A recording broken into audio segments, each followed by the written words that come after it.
सल्लल्लाहु अलैहि वसल्लम। हजरत सईद बिन आमिर रज़ी अल्लाह ताला अन्हु को हजरत उमर ने कहा मैं आपको एक सूबे का गवर्नर बनाना चाहता हूँ, रो पड़े, फरमाने लगे इस काबिल नहीं हूँ। आप कहें मुझे भी आप कह दें कि फलाना ओहदा मिलता है तो तैयार है सारी दुनिया, कौन इनकारी है इस काम से, सब तैयार बैठे।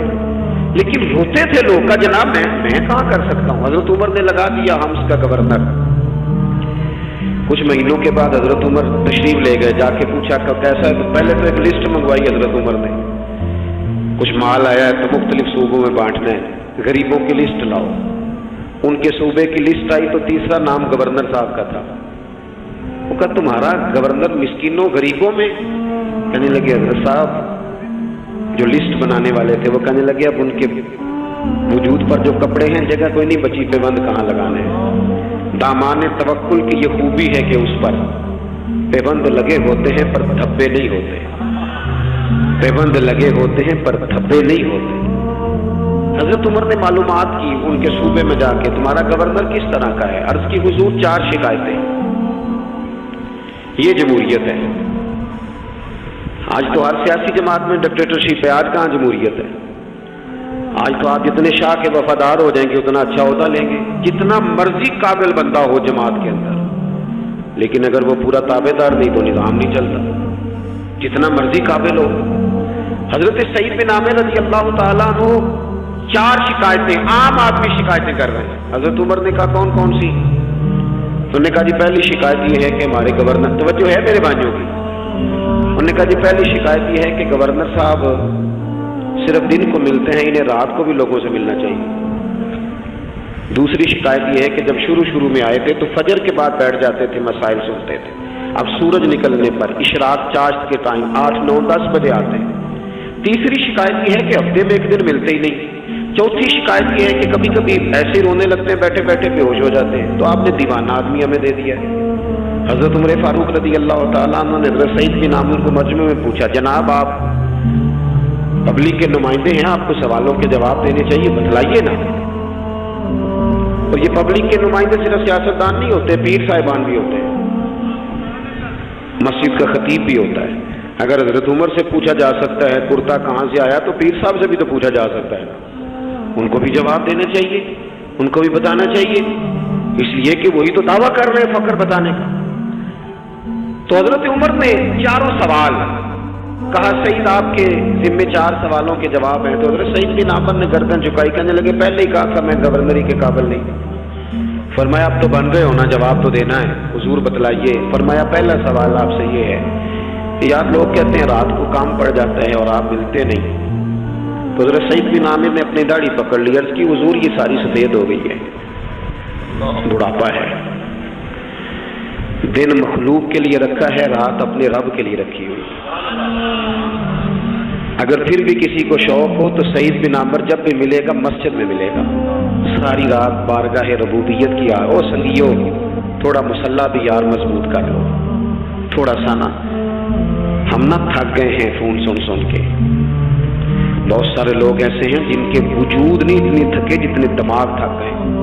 कमेंट्स पढ़ के, कमेंट्स दे के, राय दे के बड़े बड़े बासलाहियत लोगों के हाफजे कमजोर हो गए। खुदारा अपनी सलाहियतों को जंग लगा लोगे।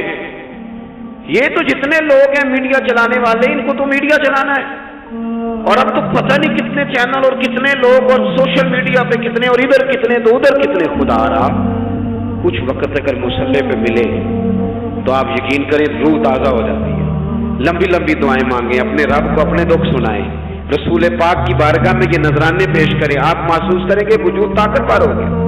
हजरत सईद बिन आमिर कहने लगे रात मुसल्ले पे गुजारता हूँ। दूसरा सवाल आपसे ये करना था कि ये लोग कहते हैं कि आप पहले फजर में आ जाते थे, अब इशराक चाश्त के बाद 9-10 बजे निकलते हैं। तो हजरत सईद बिन आमिर ने गर्दन झुकाई, कहा ये मेरा राज था, मेरी प्राइवेट बात थी। कहा जनाब अब तो लोगों का सवाल है। तो आप फरमाने लगे मेरे घर में खादिम कोई नहीं, गरीब आदमी, बीवी बीमार हो गई है, 35 साल उस वफादार औरत ने मेरी ड्यूटी की है, बीमारी में छोड़ दूं तो वफादारी तो नहीं ना। सवेरे उठता हूँ, घर का काम करता हूँ, پھر بیوی کے لیے ناشتہ بناتا ہوں، اسے کھانا کھلاتا ہوں، تیاری کرتے آتے دیر ہو جاتی ہے۔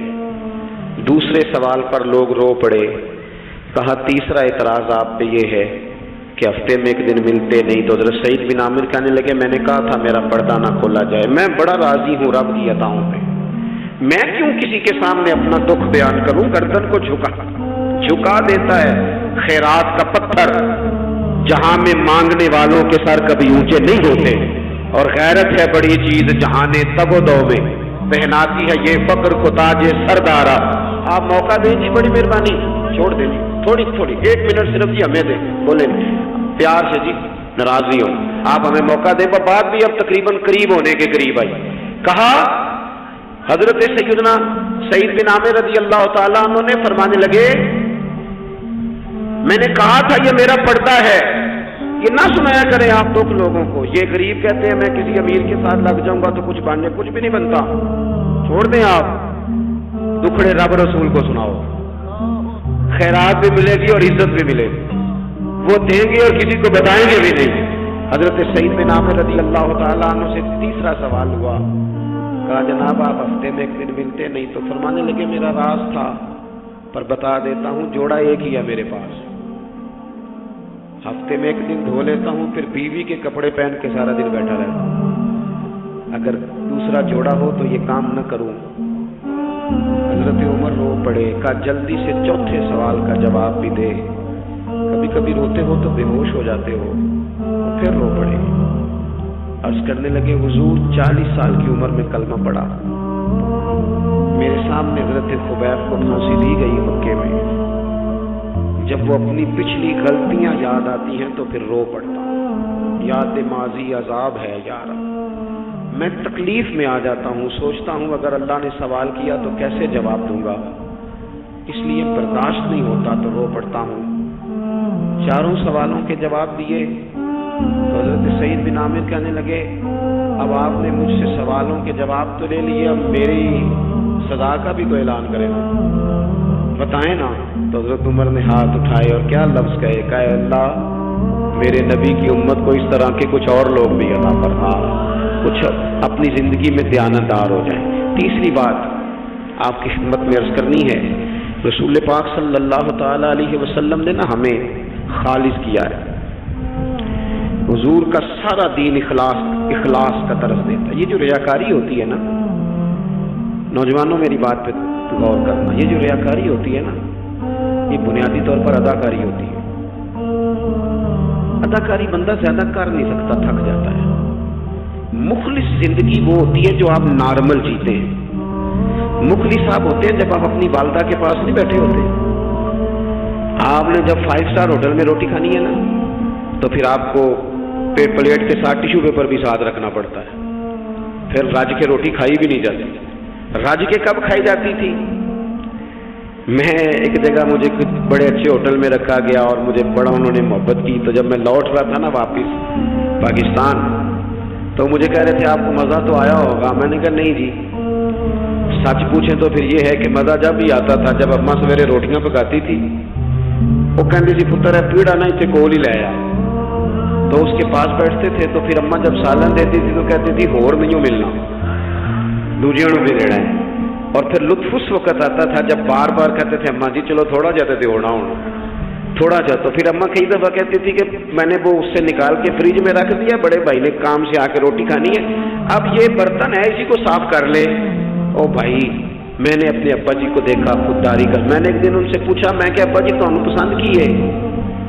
ہم پڑھتے تھے نا انٹرویو اخباروں میں، تو 2-4 سوال ہر بندہ پوچھتا تھا، اب تو انٹرویو زیادہ لوگ لیتے ہیں تو اب تو کبھی اتنا موقع ہی نہیں ہوتا کس کا سنیں کیا کریں، یہ تو چھوڑ دیا کام۔ اخبار میں کبھی انٹرویو آتا تھا تو مسجع مکفہ ہوتا تھا، لکھنے والے بھی اچھے ادیب ہوتے تھے، جملے چبھتے نہیں تھے طبیعت، تو 2-4 سوال بڑے ضروری ہوتے تھے، پھول کون سا پسند ہے، کھانے میں کیا پسند ہے، رنگ کون سا پسند ہے، یہ 2-4 سوال ہر ایک سے ہوتے تھے۔ میں نے اپنے والد صاحب سے ایک دن پوچھا میں کہ ابا جی تمہیں پسند کی ہے؟ تے فرمان لگے پتر جے تے لگی ہوئے بھوک تے پھر ہر تے جے نہ لگی ہوئے تے پھر نخرے